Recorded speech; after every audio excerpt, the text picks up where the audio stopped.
This is KHQA News at 6, working for you.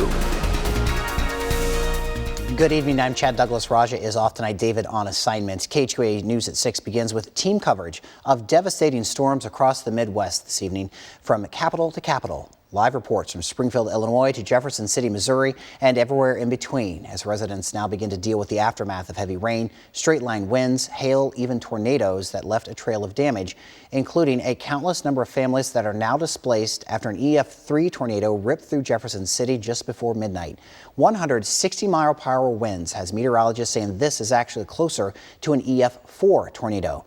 KHQA's David Amilati has been in Jefferson City all day today. He joins us now live from Missouri's capital. David, what's the latest?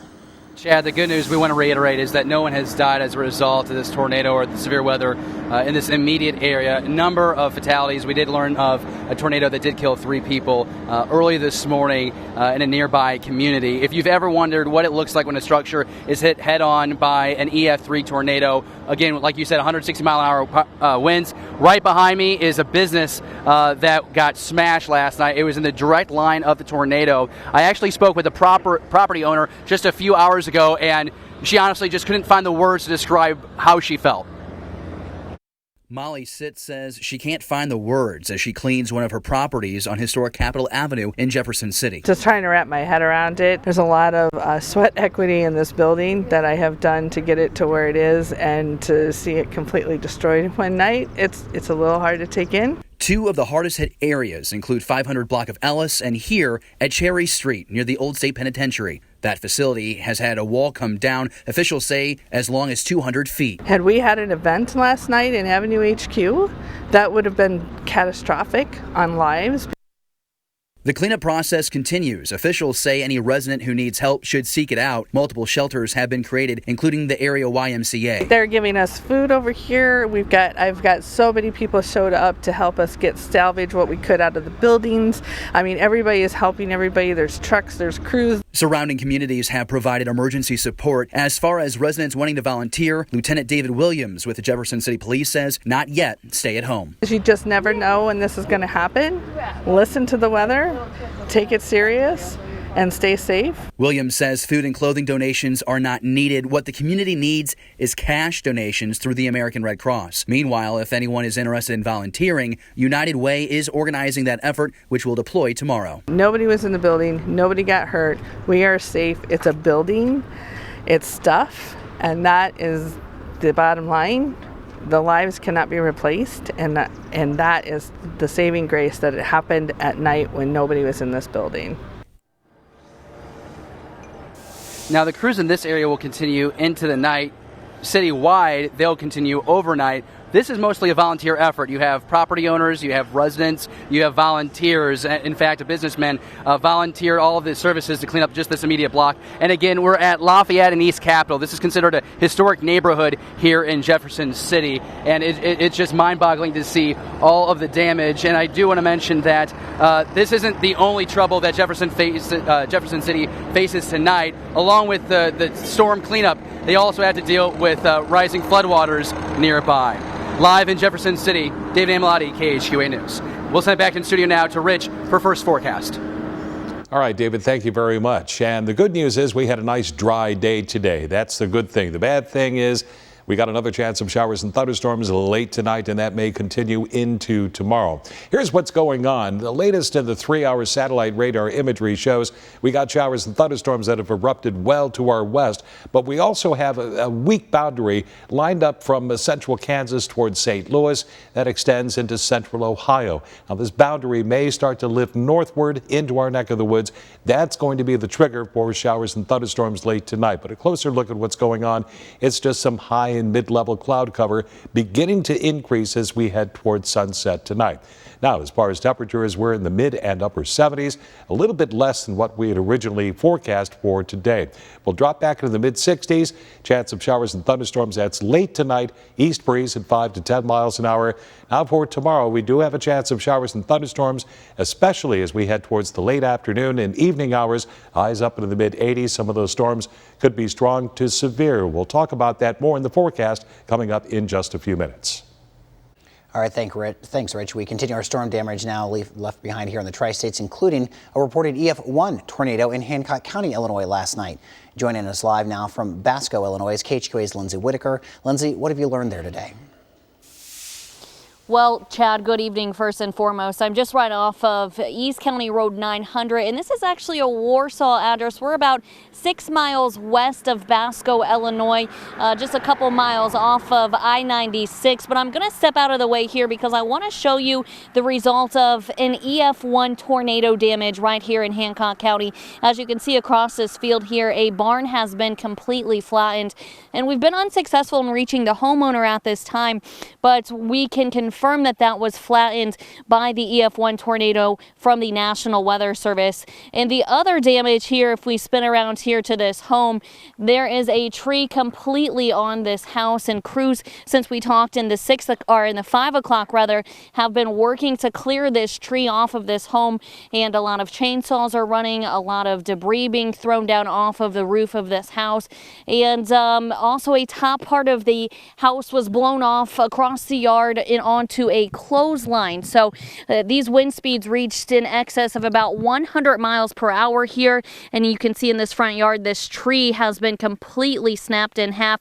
Now, when I spoke to the homeowner earlier, she tells me she was cooking dinner, she saw penny-sized hail, and then next thing you know, she heard something that sounded like a train, but she knew it wasn't quite a train because it just had a different sound. And next thing you know, her wall shook, and at that point in time, they went to the basement. By the time they got to the basement, the storm was over, and they came out and they assessed the damage. And at this point, they've been in contact with their insurance company.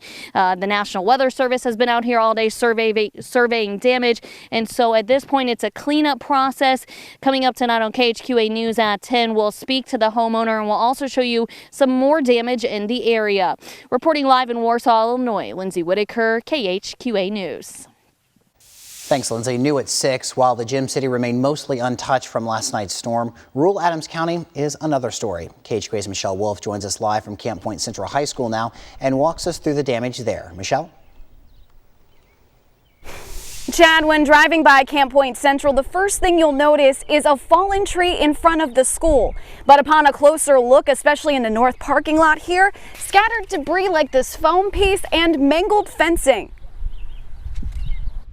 We got clipped pretty good by pretty significant hail and straight line winds. Wednesday night's storm resulted in 74-mile-per-hour winds throughout much of the Tri-States. Part of the Camp Point Central High School campus was clipped by the storm. Tree knocked down, 2 or 3 light poles knocked down.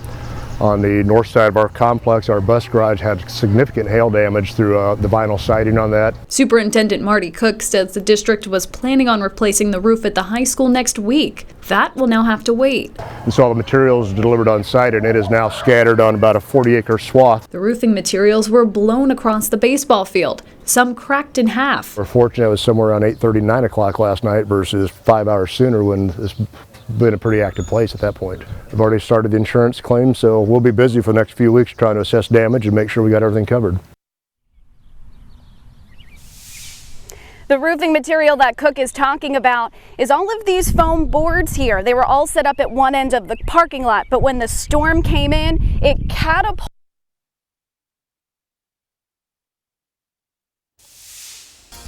Obviously, I lost connection there. We'll check in a little later tonight with Michelle as well.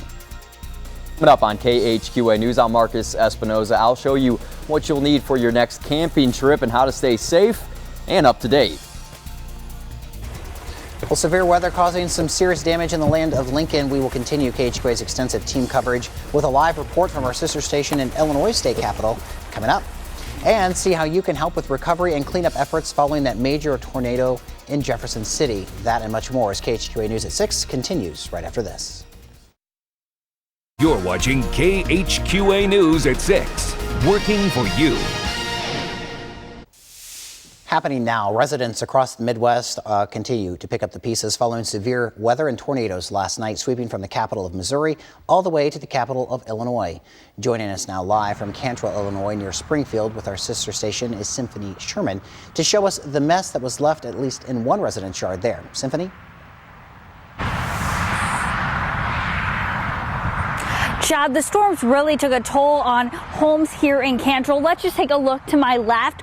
Just look at all of this damage. It looks like a jungle out here. This one homeowner had 29 trees pummeled to the ground from those high winds. He spent his entire day going through trying to clean up the mess. Branches everywhere. He tells me around midnight last night he heard a rumble. That's when his house began to shake. He looked outside. There were lightning strikes lighting up the whole yard so he could see all of the destruction. Unfortunately, insurance told him they don't cover this type of damage, so he's going to have to pay for the cost out of his own pocket. We're live here in Cantrell. Symphony Sherman, back to you. All right, thanks, Symphony. Now back to Missouri State Capitol. There are ways you can help those affected by last night's powerful EF3 tornado. If you head to KHQA.com now, you will see this article titled Jefferson City Tornado, How You Can Help. While officials continue to assess the damage, immediate financial assistance can be provided via the Red Cross and United Way. Those are also the organizations that will need volunteers moving forward as well. Coming up on KHQA News, I'm Marcus Espinoza. I'll show you what you'll need for your next camping trip. And there's a lot more than just sleeping bags nowadays. And the water vapor imagery across the tri-state shows the mid-level atmospheric moisture beginning to increase gradually from west to east and north of the boundary. That will give us a shot of scattered showers and thunderstorms, perhaps beginning late tonight and again tomorrow. We'll look at that forecast together coming up next. When severe weather threatens the tri-states, you turn to KHQA. We're live, on air, online, and on social media, keeping you updated on the changing conditions so you can keep your family safe. We are KHQA, working for you. You're watching KHQA News at 6, working for you. Well, beautiful outside right now, but despite this rainy, stormy weather pattern that we're in, many folks are planning camping trips in the near future for some summer fun for the entire family. KHQA's Marcus Espinoza now has everything you need to make a great camping trip. After all this horrible weather passes through, maybe you want to take the family on a camping trip. Well, there's a lot more to it now than getting just a sleeping bag. Donald Owens works at Farm and Home and says you'll definitely need this first. Right now with the bugs and stuff, bug spray. When the sun comes out, they'll need suntan lotion. You're also going to need a place to sleep. Summertime or wintertime use, we got different types of sleeping bags for the weather, temperature-wise, and so forth. Here's a few things you'll want to make sure that are on your checklist when you go camping. A cooler to make sure that meat and cold drinks are cold and secure. You're also going to want to pack a lantern or some sort of light source. Hot dog and grilled cheese holders for classic campfire grilling. An air mattress so you're not sleeping directly on the ground. And if you're feeling really fancy, you can even bring your own 2-gas burner grill. Owen says it's also key to stay aware. Stay away from the bee's nest, hornet's nest, keep an eye on for snakes. But what if you're not quite ready for camping? Well, it might be time to bust out the grill. Devin Osborne is with Fatbacks Barbecue and breaks down the difference between gas and charcoal grilling. The charcoal is where you're going to start to get more of a smoke, depending on the grill you have, and then the propane is almost strictly for grilling most of the time. But you can do, they're so versatile. If you play around with them enough, like I said, the experimentation, that's where stuff really comes in to play. In Quincy, Marcus Espinoza, KHQA News. Certainly makes me hungry. Speaking of grilling, we asked Devin Osborne with Fatbacks Barbecue what it takes to make the best barbecue ribs. There are a number of ways to cook ribs, he says, but if you want to get the best results, well, in my opinion, you go to Fatbacks. But Osborne said it's best to just give it a shot. It's hard to get them tender. They're going to get really hot. You don't want to burn them. So I'd say probably a 5-hour window, 250, smoking them nice. Put a little wood in there. If you're doing it in direct heat, you're not going to want it direct heat. Wrap them up. Summer, by the way, officially begins June 21st, but the unofficial start this weekend. Now, your exclusive KHQA Elite Weather Team forecast. All right, so the intro gave me a chance to kind of wipe my mouth dry, just a little bit there. Thank you very much. Sleep tight sky cam looking to the west-northwest of our studio. Some high and mid-level clouds beginning to roll across the region once again. Now, this is due to, in part, because of some storms that have been rolling across parts of Kansas, but also we got a couple other things going on. I'll look at that here in just a second, but for now, we're dry. So you got the green light for any evening outdoor activities.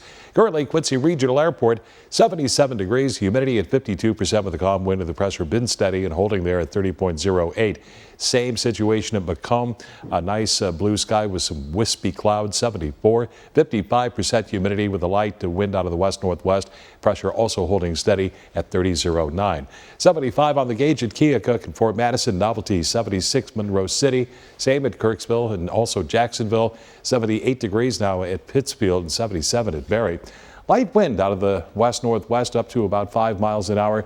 And that's just about it. That wind will continue to be relatively light in nature overnight. So what we've got going on here is clouds on the increase. Overall, it's been a nice, quiet day across the land of Lincoln. Show Me State, it's also been relatively quiet as well since about 5 o'clock this morning. But we've got this cloud cover on the increase. The northern half of the Show Me State, very active weather across western Kansas and also Nebraska. This is another weather system, but also we got a boundary, like I highlighted with the water vapor imagery, running from Kansas City to about St. Louis. This is that old front that's been kind of holding there. We saw some clouds towering up west of St. Louis, but they've kind of died down for now. But still, this is expected to lift northward overnight. That will kind of serve as the fuse for scattered showers and a few thunderstorms late tonight and early tomorrow morning. But for now, all is calm and all is relatively quiet. So here is how it paints out on the home bank forecast in motion. We're kind of quiet for now, but late tonight by, say, midnight tomorrow morning, we're looking at scattered showers that will start to evolve fairly quickly because of the low-level jet that will kind of kick in. Then by early tomorrow morning, when Tegan and the morning show starts to get underway, we start to see some pretty good heavy rainfall, especially across parts of southern Iowa. That moves quickly out of the region. We're calm tomorrow through midday, and then by tomorrow evening, it becomes somewhat questionable with some scattered showers and a few thunderstorms. And it all depends how much sunshine we get for tomorrow. So it's also very dependent. I want to say the stability is very conditional for tomorrow, but nonetheless, the scattered showers and a few thunderstorms are still very possible with some heavy rainfall. So the Storm Prediction Center says most of the tri-states under a slight risk for tomorrow. Large hail, damaging wind, isolated tornadoes are possible. 65 tonight, thunderstorms late. Tomorrow, another chance of thunderstorms, mid-80s. And again, depends on how much sunshine we get. Here's a look at the holiday weekend. Again, keep Plan B in the hip pocket, including Memorial Day Monday. Highs that'll be in the upper 70s and low 80s. Lows generally in the 60s. That's a look at weather. Jet Beecham's got your sports up next.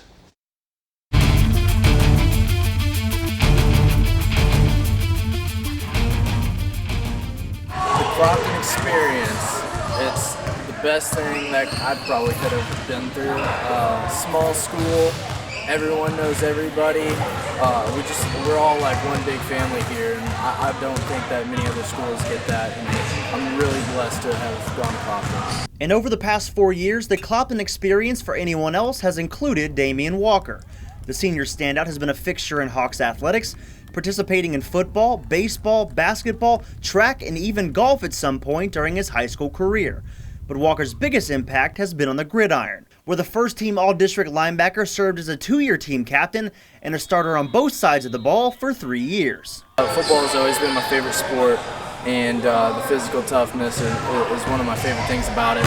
And so I'd say the love for the game is probably the biggest driving point for my effort. Damian's effort doesn't stop inside the hashes. Outside of athletics, Walker has been a 4-year class president and a member of the National Honor Society, Student Council, Speech and Drama Club, Quiz Bowl, and FFA. In between all of his extracurricular activities, he has still managed a 4.116 GPA to be honored as Clopton's valedictorian. I've always been one to be on the honor roll. I've always been on the honor roll, and so I've always had a high expectation set by my parents, and I've tried my very hardest to fulfill that, and I'm about to be the valedictorian, so I think I've done a pretty good job at that. I never really knew that I would be the valedictorian. I knew that I would be I would have a chance at it, but this last year, being the senior year, I finally jumped into first place, and I realized I could do it, and I do think I was a little competitive towards the end. That competitiveness, both on and off the field of play, has afforded Damian the opportunity to continue his football career next fall at Central Methodist. I'm completely honored. I'm really excited to be able to move on and play more of the sport that I love, and they said that I'll be probably playing linebacker, so I'm really excited about that, to get to play some more defense. And although he's looking forward to continuing his athletic career, Walker is prioritizing academics in college and the career field he plans to pursue. I'm interested in being an engineer, and they only offer 2 years of a pre-engineering program, but they don't go any further. So after my 2 years at Central, I'll probably transfer to either S&T or Missouri to finish off that degree. Math and science have always been my favorite subjects in school, and I don't really think I could be doing a career that doesn't do either of those things. Promotional consideration furnished by